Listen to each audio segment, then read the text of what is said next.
Introducing myself.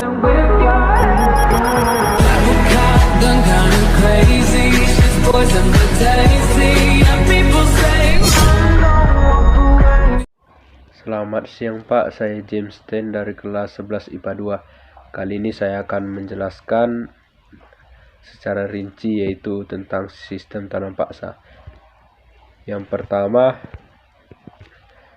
ada pembuka, latar belakang, aturan, penyimpang, dan kesimpulan.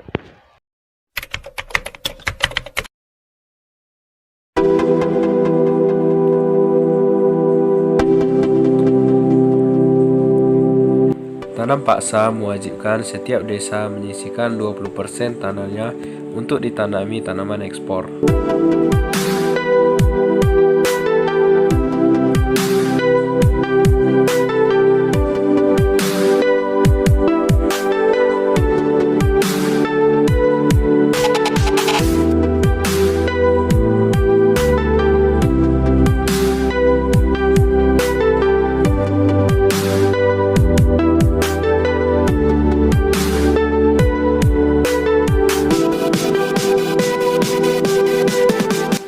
Sistem tanam paksa diterapkan untuk menutup keuangan Belanda yang kosong akibat perang Belgia dan perang Diponegoro.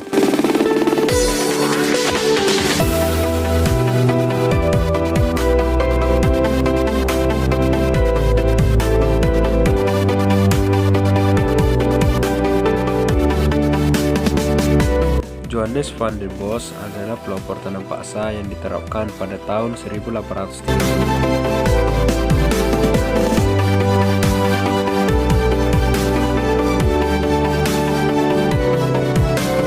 Aturan-aturan tanam paksa nyatanya tidak sesuai dengan penerapan di lapangan.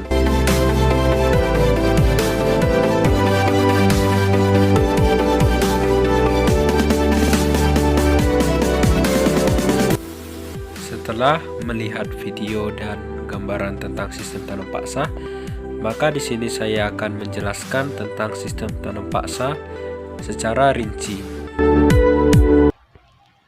Tanam paksa merupakan suatu kebijakan yang dibuat Belanda dalam tujuan menjajah Indonesia, karena di posisi Belanda saat itu juga sedang dijajah oleh Portugis, sehingga Belanda berusaha mencari keuntungan dari Indonesia untuk mencari keperluan penyerangan kepada Portugis.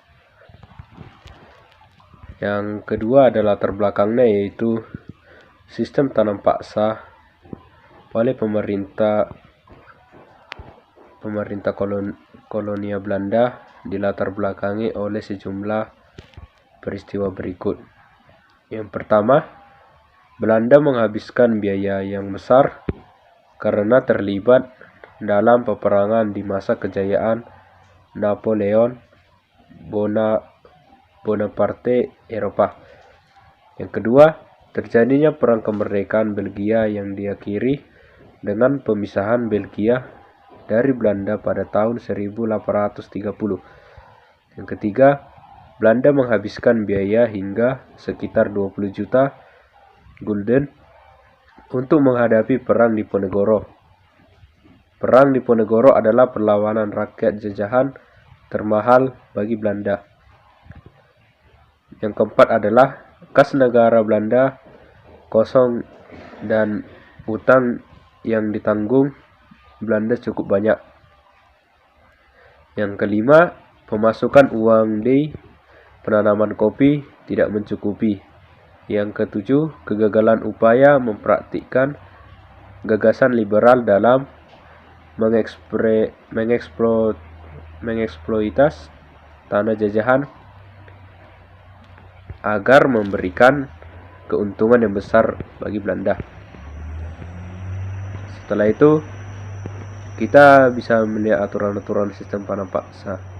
Ada beberapa aturan dibuat melaksanakan sistem tanam paksa.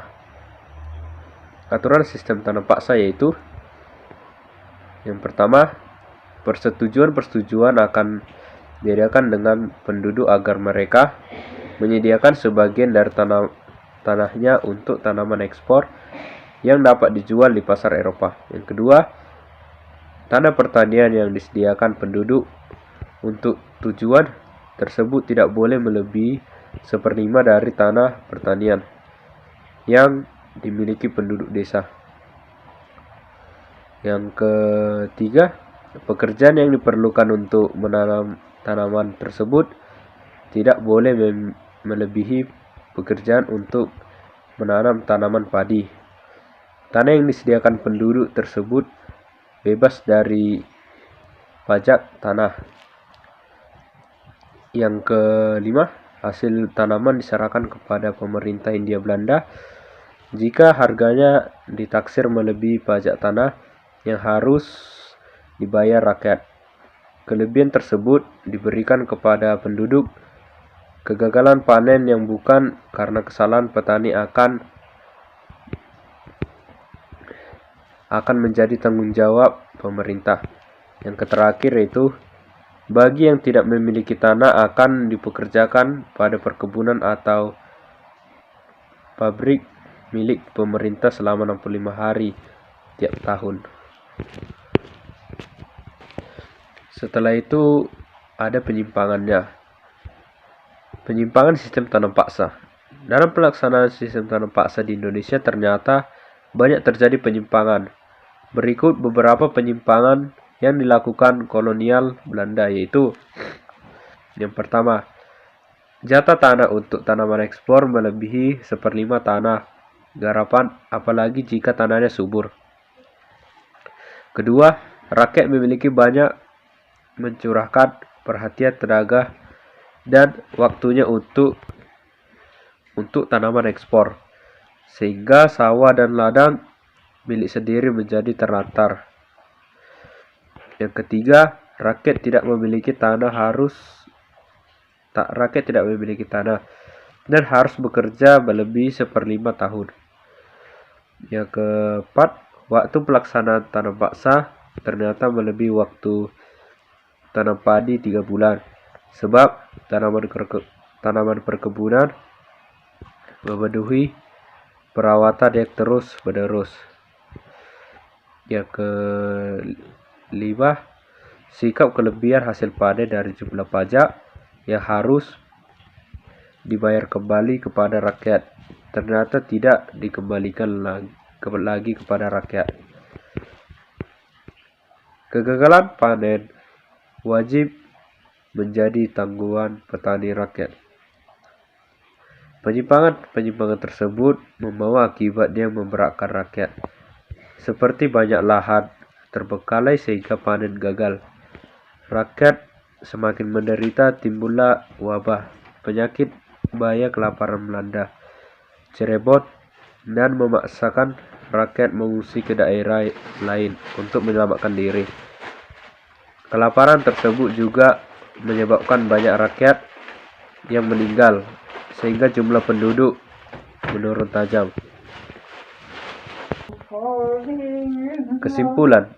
Kesimpulannya itu, tanam paksa yang diterapkan Belanda di Indonesia ternyata mengakibatkan aksi pertentangan. Berkat adanya kecaman dari berbagai pihak, akhirnya pemerintah Belanda menghapus tanam paksa secara bertahap. Seperti tokoh Belanda yang menghapus tanam paksa secara bertahapan. Salah satu tokoh Belanda yang menetapkan sistem tanam paksa adalah Douwes Dekker dengan nama samaran Multatuli.